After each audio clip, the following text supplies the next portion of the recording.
The Iron Man, Chapter 4. The Space Being and the Iron Man. One day there came strange news. Everybody was talking about it. Round eyes, busy mouths, frightened voices. Everybody was talking about it. One of the stars of the night sky had begun to change. This star had always been a very tiny star, of no importance at all. It has shone up there for billions and trillions and zillions of years in the constellation of Orion, that great shape of the giant hunter that strides across space on autumn and winter nights. In all its time, this tiny star had never changed in any way. Now, suddenly, it began to get bigger. Astronomers peering through their telescopes noticed it first. They watched it with worried frowns. That tiny star was definitely getting bigger, and not just bigger, but bigger and bigger and bigger. Each night it was bigger. Bigger than the dog star, the large coloured twinkle at the heel of the hunter Orion. Bigger than Jupiter, the great blazing planet. Everybody could see it clearly, night after night, as it grew and grew and grew. They stared up with frightened faces, till at last it hung there in the sky over the world, blazing down, the size of the moon, a deep gloomy red. And now there could only be one explanation. That star was getting bigger, because it was getting nearer and nearer and nearer and nearer. It was rushing towards the world faster than a bullet, faster than a rocket, faster even than a meteorite. And if it hit the world at that speed, why, the whole world would simply be blasted to bits in the twinkling of an eye. It would be like an express train hitting a bowl of goldfish. No wonder the people stared up with frightened faces.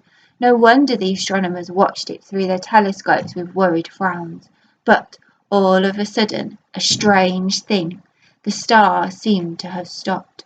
There it hung, a deep and gloomy red, just the size of the moon. It got no smaller, it got no bigger. It wasn't coming any nearer, but it wasn't going away either. Now everybody tried to explain why and how this was. What had happened? What was happening? What was going to happen? And now it was that the next strange thing occurred. The astronomers noticed it first. In the middle of the giant star, a tiny black speck had appeared. On the second night, this speck was seen to be wriggling and much bigger. On the third night, you could see it without a telescope, a struggling black speck in the centre of that giant red gloomy star.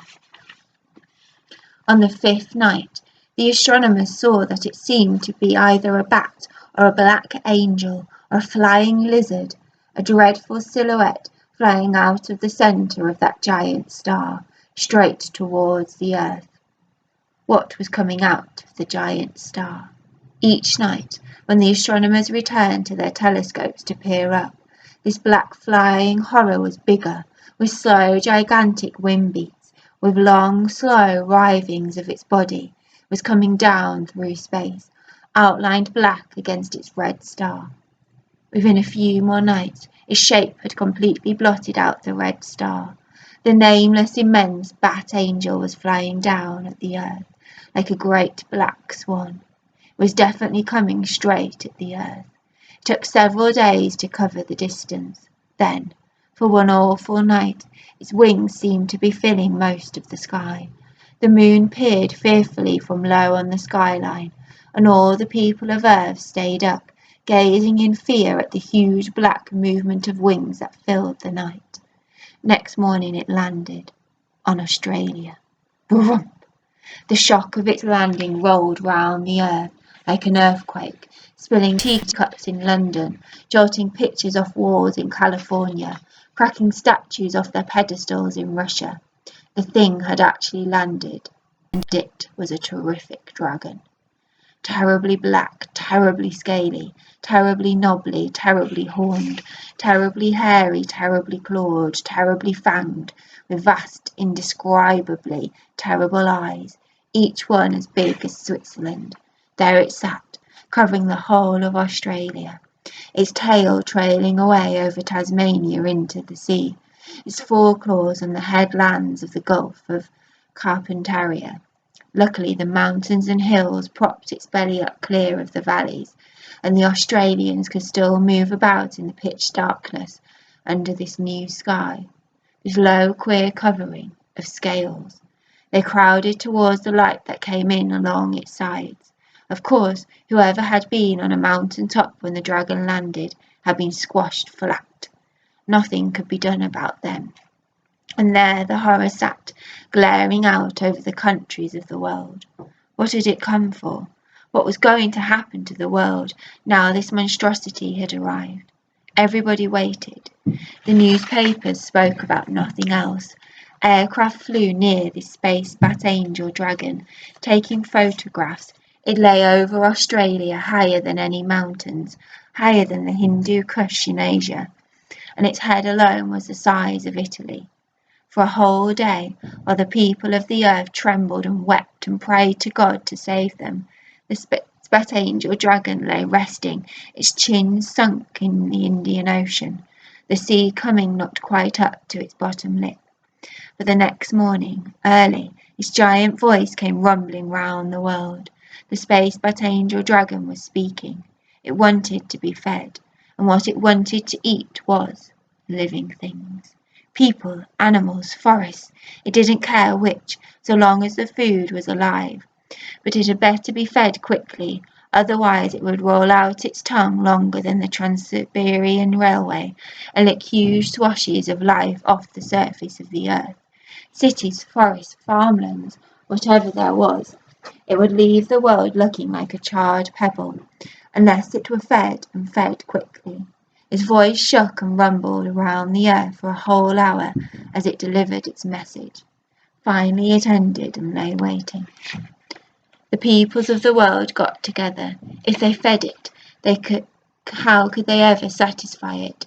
It would never be full, and every new day it would be as hungry as ever. How can you feed a beast the size of Australia? Australia is a vast land.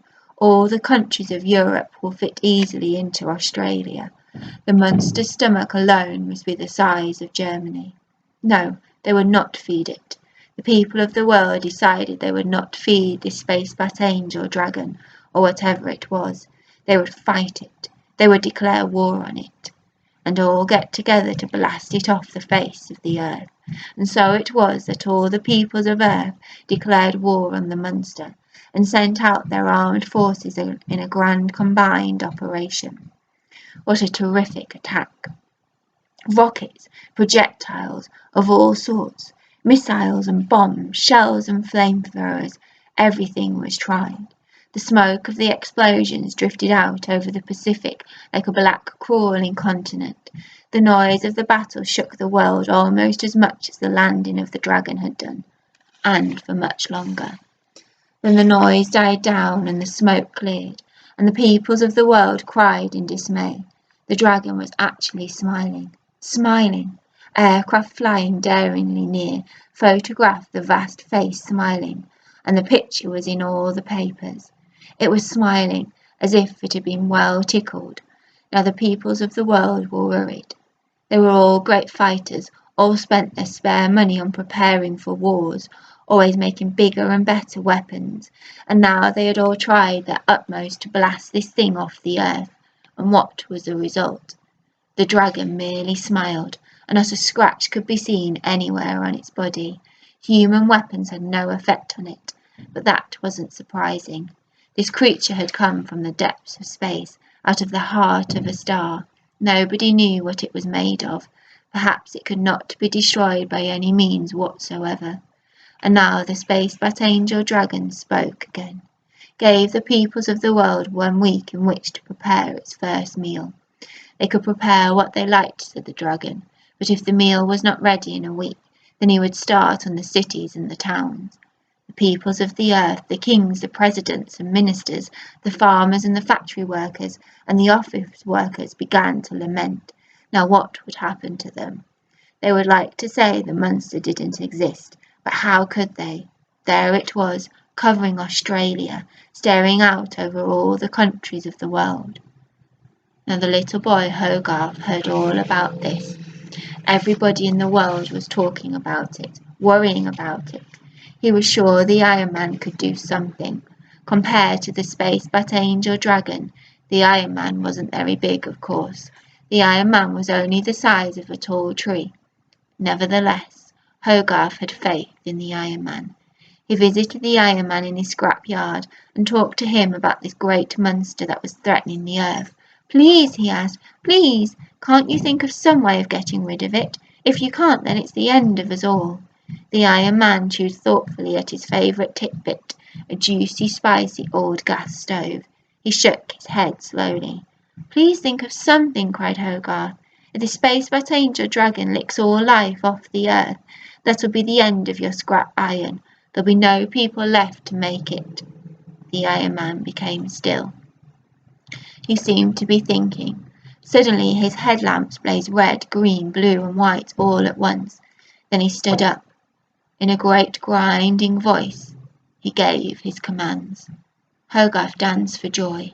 The Iron Man had had the most stupendous idea. The Iron Man would go out as a champion of the earth against this monster from space.